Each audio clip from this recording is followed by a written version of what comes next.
La parole est à Madame Josiane Cornelou. Merci, Monsieur le Président. Ma question s'adresse à Monsieur le Premier ministre. Voter est un droit, mais aussi un devoir civique. Il est le fondement de notre démocratie. Comme le soulignait avec beaucoup de profondeur le président Jacques Chirac en 2002, le droit de vote n'est pas l'expression d'une humeur. C'est une décision à l'égard de son pays, à l'égard de ses enfants. Je tiens tout d'abord à féliciter l'ensemble des maires, des adjoints et conseillers municipaux élus qui viennent d'être installés et qui le seront encore dans les heures qui viennent. Le premier tour des élections municipales, qui s'est déroulé au début du confinement, a fortement été perturbé et a enregistré un très faible taux de participation pour un scrutin qui, d'habitude, mobilise les électeurs et les électrices. Beaucoup de personnes âgées, notamment, ne se sont pas déplacées par peur de contracter le virus.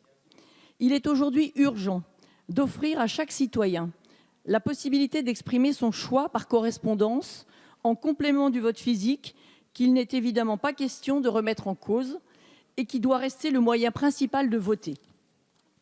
Il pourrait permettre à tous les électeurs qui ne peuvent se rendre dans un bureau de vote en raison d'un handicap, pour des motifs professionnels, pour une raison sanitaire comme nous la connaissons aujourd'hui, ou parce qu'ils sont absents le jour du scrutin, de s'exprimer et d'accomplir ainsi leur devoir civique.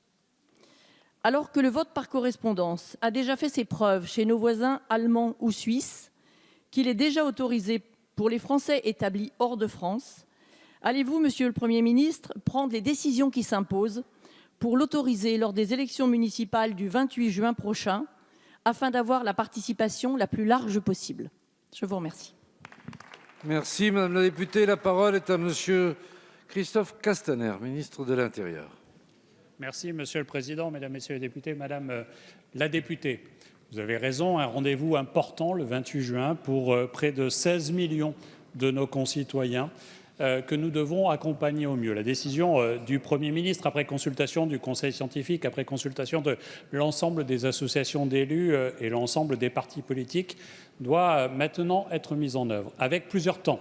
D'abord, le temps de la campagne, sur lequel nous devons veiller, et je recevrai demain l'ensemble des représentants des partis politiques, à ce que le cadre sanitaire préconisé par le Conseil scientifique soit mis en œuvre. Et je sais le sens de la responsabilité des élus, quelles que soient leurs étiquettes ou sans étiquette, pour faire en sorte que cette campagne puisse se dérouler au mieux. Et puis, il y a le jour du vote, sur lequel nous devons, là aussi, garantir à chaque Français qui viendra voter les conditions optimales d'un point de vue sanitaire pour le déroulement du vote.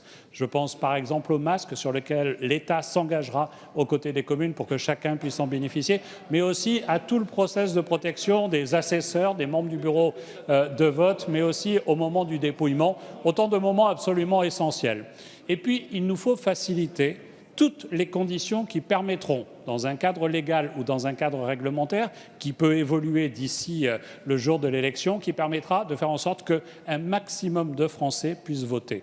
Le vote par procuration, et nous évoquerons demain avec les associations d'élus les modalités de développement. Le vote par correspondance, qui est une hypothèse qui avait été pratiquée en France jusqu'en 1975. Les parlementaires de l'époque avaient souhaité y mettre un terme pour des raisons d'usage frauduleux, mais nous devons aujourd'hui ne rien exclure sur ce sujet, et c'est dans cet esprit que nous travaillerons demain avec les associations d'élus, avec les partis politiques et peut-être dans les jours qui viennent avec vous pour mettre en œuvre des capacités nouvelles pour développer et garantir le vote. Je vous remercie.